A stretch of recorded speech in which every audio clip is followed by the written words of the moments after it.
Hi, I'm blonde. Today we are doing a try a chapter slash book unhaul.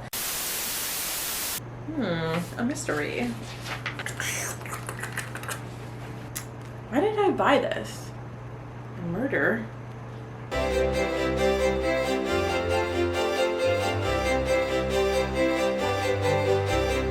Sorry if you can hear my fan. It's like 78 degrees out right now. My name is Michelet. It's Michelet, and that is my name. So this back stack is the books that I'm definitely getting rid of, and this front stack is books that I'm gonna try a chapter. And when I say try a chapter, what I really mean is try 3 pages. I did this like 8 months ago, maybe. What I learned was I don't actually need a full chapter to decide whether or not I want to read a book. Some of these other books, they're just like, I look at them and I never want to pick them up, but I don't really know why. So I want to try them and see if I do want to keep them on my TBR or if I want to take them off. But I will start with the books that I'm definitely unhauling.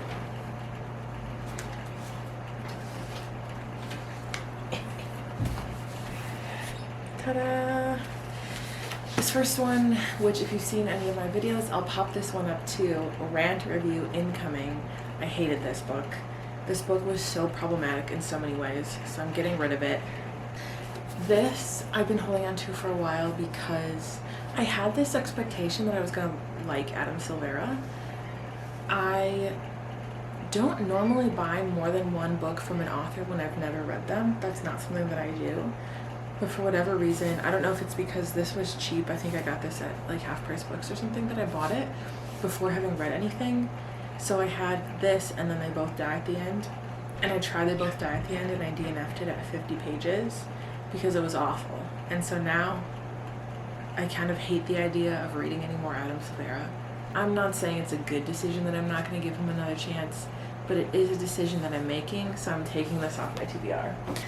Looking for Alaska, I have read. I'm taking this off the owned part of my shelf just because this is one of the best John Green novels, but I haven't read it since high school and I'm not going to reread it. I'm getting rid of this. I don't know why I kept it so long. It was comically bad. And then I made Sabrina read it and I just was like, why am I keeping this? And I didn't know. So I'm not anymore. I am then unhauling House in the Cerulean Sea. I'm not sure I've talked about this on camera. I did write a Goodreads review. It was okay for me. I think I gave it 3.5 stars. The writing was really good. The characters were really genuine and authentic, and I can totally see why so many people love this. If you're looking for like a feel-good fantasy book, this is definitely for you. However, the reason I picked it up was because it was pitched to me on a lot of social media as an LGBT, not specifically romance, but that it had an LGBT romance, which is not a lie, but it's a very, very minor part of the book, so I was really disappointed by that.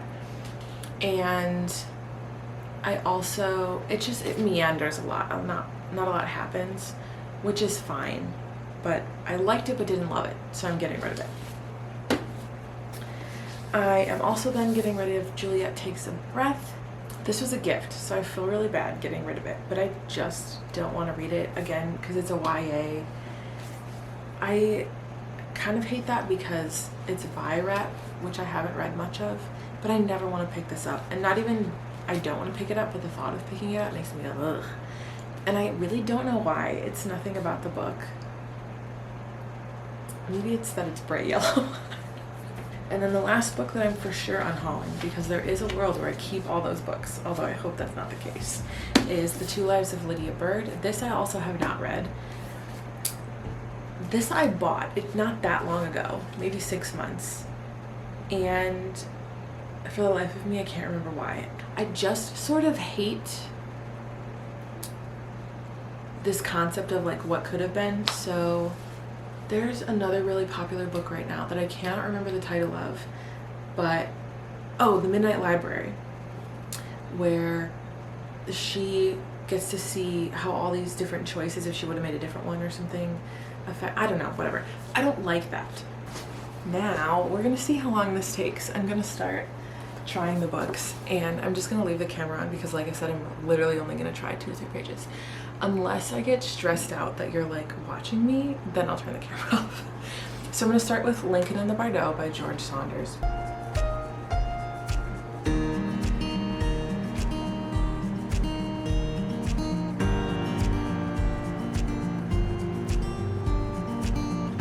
Okay, I'm only in paragraph 1, but I already like it.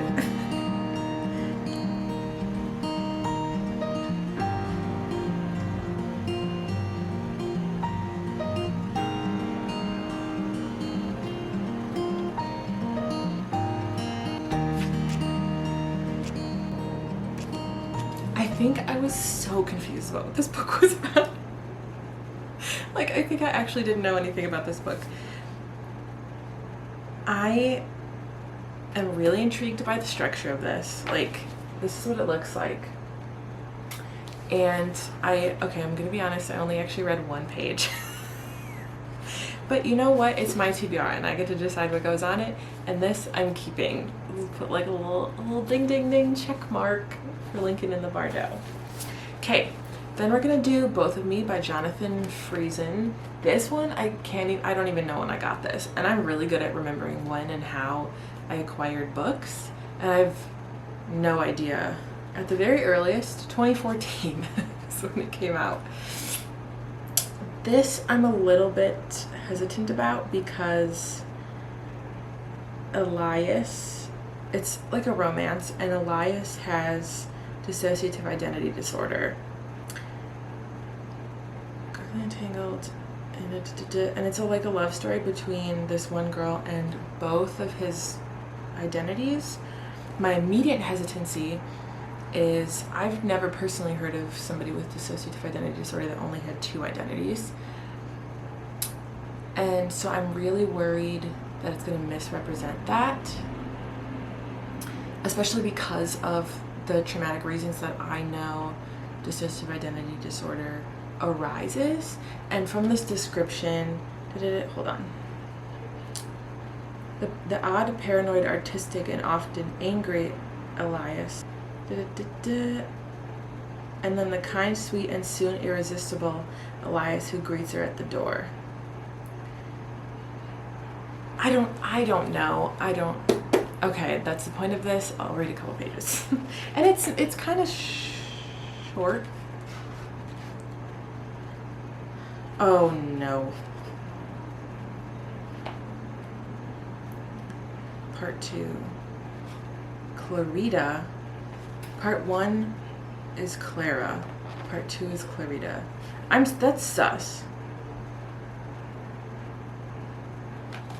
Does she have DID too?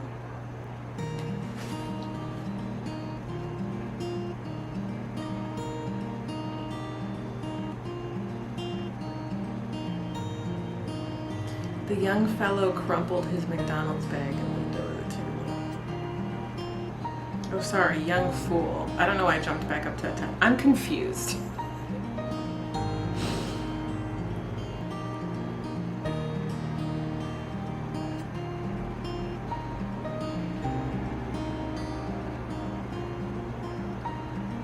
He walked between his rents, like his parents, but it's abbreviated to rents. But I am like curious about what this is about, so I might just have to look up reviews. Okay. I didn't even read a whole page, but I decided I'm not keeping this.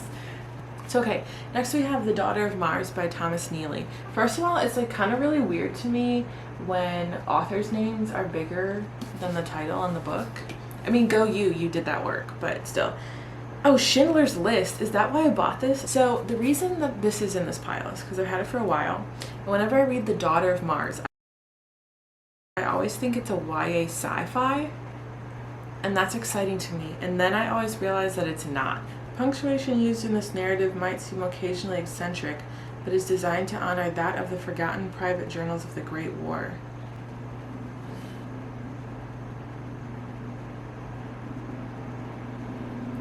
Escaping the confines of their father's farm and carrying a guilty secret with them. I kind of hate, this is just me like bashing books. I kind of hate books where the conflict relies on a secret.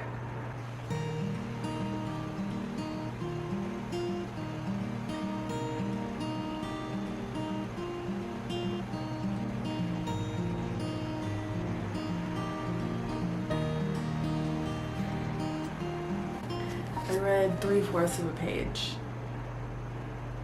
By the end of this, I'm going to be reading one word and deciding. I've decided I'm going to get rid of this. Less for the writing, which was alright. It was very historical-esque. And more for the back, which I think like Lincoln and the Bardot, I maybe just have for a long time misunderstood what this book was about and probably would actually read it, but just because I have so many books that I'm so excited about, I'm going to let her go for now and find the hands of somebody that wants her. Okay, next book. Outcasts United. An American town, a refugee team, and one woman's quest to make a difference. This is a nonfiction. I don't know when I bought this, but it wasn't like a super long time ago. It was, I want to say it was before I was really into nonfiction though. So it's interesting that I picked this up. A town in Georgia becomes a place for refugees from Liberia, Sudan to Iraq and Afghanistan.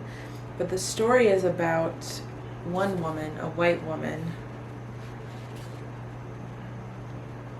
coaching a soccer team. Doesn't sound very interesting. Did I get this book secondhand? There's a bunch of stuff circled. I could have sworn I bought this from a store.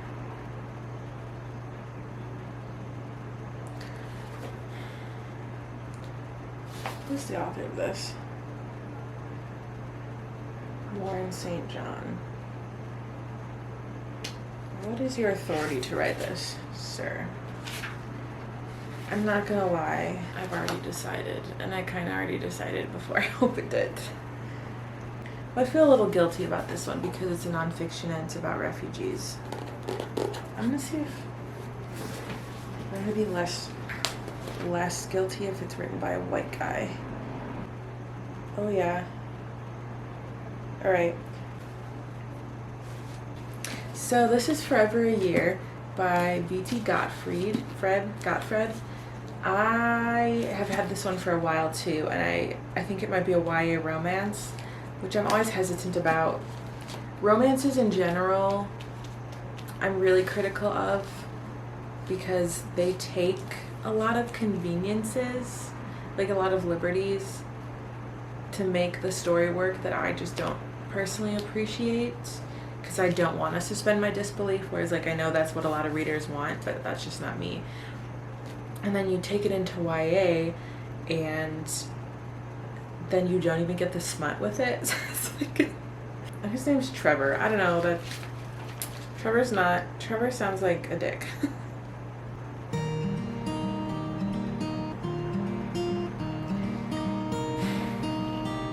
Falling in love. This is a personal story of two teenagers falling in love for the first time and discovering it might not last forever. Yeah. Okay.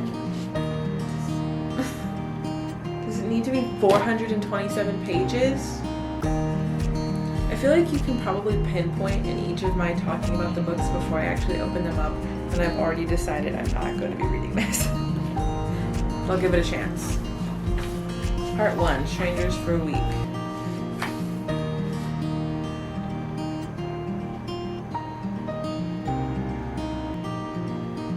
They're starting high school.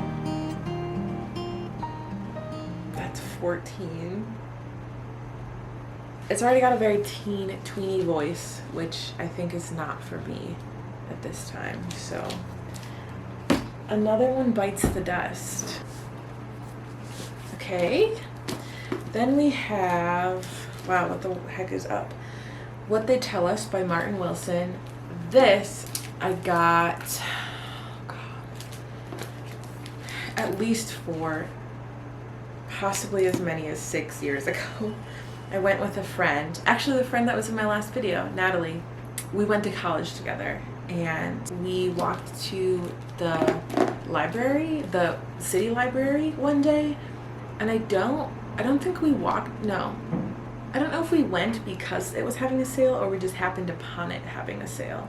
But they were like, you could get a paper grocery bag of books for $3, I think. And one of those fits up to 20 books, a dozen books. So I definitely got this there. Okay, it's about two brothers. I'm not super interested in sibling books unless it's twins and it's a boy and a girl. Because I don't know. I'm still on the fence about this one, having reread this description. Let's see.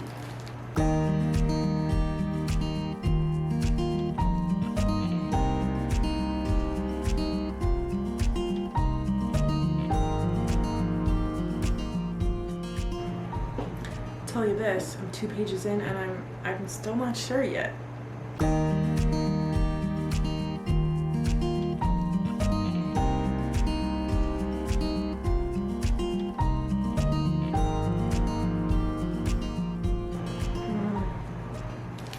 Okay, so it's about two brothers, an older and a younger brother. James is popular, smart, and athletic, da-da-da-da. All he wants is a college acceptance letter because he wants to escape from town. And everyone knows what Alex did at the annual back-to-school party, but they don't know why. I find that interesting. Because the secret is his motivation, not the act. So I guess there are certain kinds of secrets I like. And then Alex, his younger brother, which I already know is going to be the one that I like. What he cares most about is running. He finds more than just a supportive teammate and his brother's friend, Nathan. I'm really hoping it's gay, but I kind of doubt it. I think it's probably like they're friends, And then he also is sort of harassed by his 10-year-old neighbor who finds mysterious, who I've already been introduced to in the first 3 pages. And I love age gap friendships. I have decided that I will be keeping this. Wow. This is Away by Jane Urquhart. This I picked up probably also 5 years ago from a free library shelf in the English building at my university. Co-winner of the Trillium Award with Margaret Atwood's The Robber Bride. I bet you that's one of the reasons that I took it. Hold on. There's no synopsis. Okay, so she's being compared. There's just like praise on the back. Compared to Emily Bronte and Thomas Hardy. Ooh, multi-generational tale. I do not really like multi-generational books. The author of one of my favorite books of last year rated it 5 stars. So that's promising.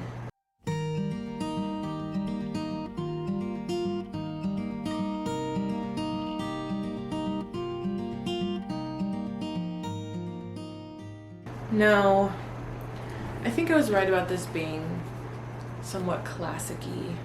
I'm gonna get rid of right now. That doesn't mean that I won't if I happen upon it in some time in my future life. Read it. So then we have Elizabeth Berg, The Year of Pleasures. This feels very, which I thought before I reread this, very Eat, Love, Pray. And I just don't know if that's something I want to spend a bunch of hours on. It does have an age gap friendship, which sounds great. I don't care. No, I'm gonna get rid of it. I'm just not excited. This is the one that I said my client was like, you could skip it.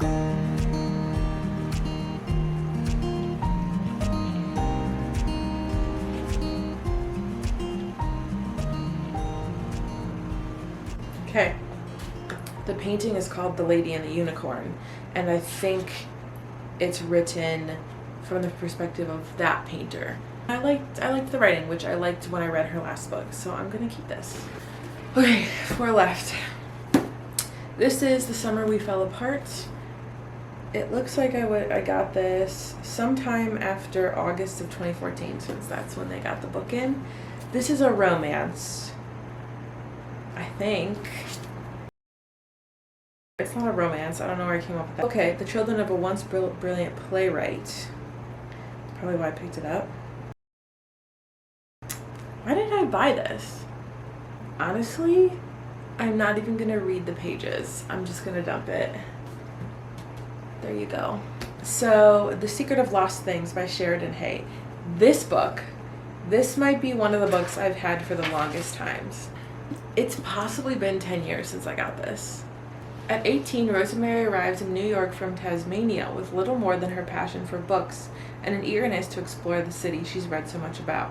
The moment she steps into the arcade, a rambling emporium of used and rare books, she knows she has found a home. This is like a weird quirk. I don't really like found family, but I like a collection of people that are weird.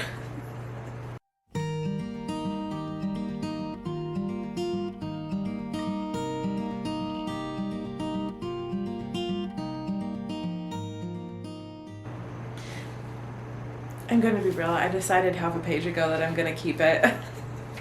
This one I'm very doubtful about. I read her memoir and I loved it.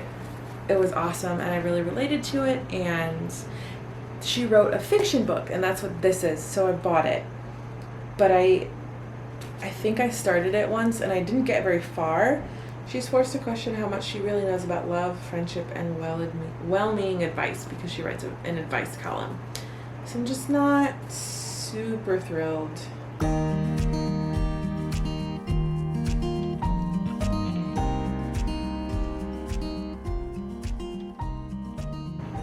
Okay, just because I really don't feel like reading anymore right now and I couldn't find the end of a chapter. And I've laughed a couple of times. I'm gonna keep this. The writing was pretty good, and mostly because I already have read a book of hers that I really did like. So I want to give her more of a chance than I maybe would, you know, somebody else. So I will keep that one. And we're on to our last book. Yay! Where the Crawdads sing. Murder? Oh, whoa. It sounds like kind of a mystery, but it's also a heartbreaking coming of age. So we have one thing which I kind of really hate in mysteries, and one thing which I really love, which is coming of age. Ode to the Natural World. I'm not super into the personification of place, or even just this like centralization of place in narrative, which it opens up with.